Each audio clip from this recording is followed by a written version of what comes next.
គុណដែលល្បីក្នុងលោកកាប្រទេសជាច្រើននៅក្នុងលោកតែតែពោលទៅសើថាយក្បាច់គុណខ្មែរខ្លាំងរៀបដូចដំរីសាយគ្រាន់តែវាយមកដៃផាំងលន់ថ្មងលងឿងក្បាលជង្គង់ហោះកែឆេះអាចស្លាប់បាត់សងខាយវាវត្តកំទុយកែមកខ្លាំងដូចខ្លាយគាត់ទៅអរលោកស្រីនាងកញ្ញាទូទាំងជនស្វាគមន៍មកកាន់សង្វៀនគុណខ្មែរ Mobile នេះគឺជាការប្រកួតដ៏គួរចិត្តមួយដែលលោកអ្នកទុំនឹងចាំសមាជិកបង្គោលក្រមនិងបង្គោលភៀវក៏បានត្រៀមលក្ខណៈរួចជាស្រេចដើម្បីបង្ហាញនូវទស្សនវិជ្ជាដ៏អស្ចារ្យជូនទៅដល់អ្នកគាំទ្រខ្មែរ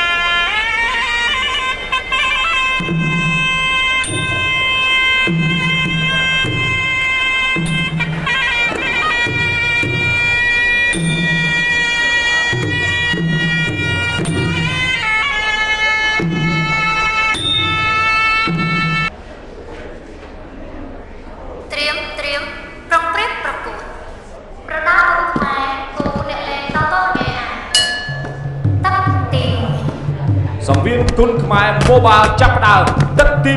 1ញើស្ដាំមួយស្ទាក់ឆាបស្ដាំផែនបានចាក់ពកញើស្ដាំមួយស្ទាក់ឆាបមួយចាក់ជង្គង់រងវងប្រចាំឆ្វេងផែនបានចាក់ពកសតទៅរៀងមួយចាក់មួយជង្គង់ច្រត់អីស្អីស្ទាក់ឆាបស្ដាំទៅឆ្វេងស្ទាក់ឆាបស្ដាំចៃស្ដាំរួមប្រចាំស្ដាំ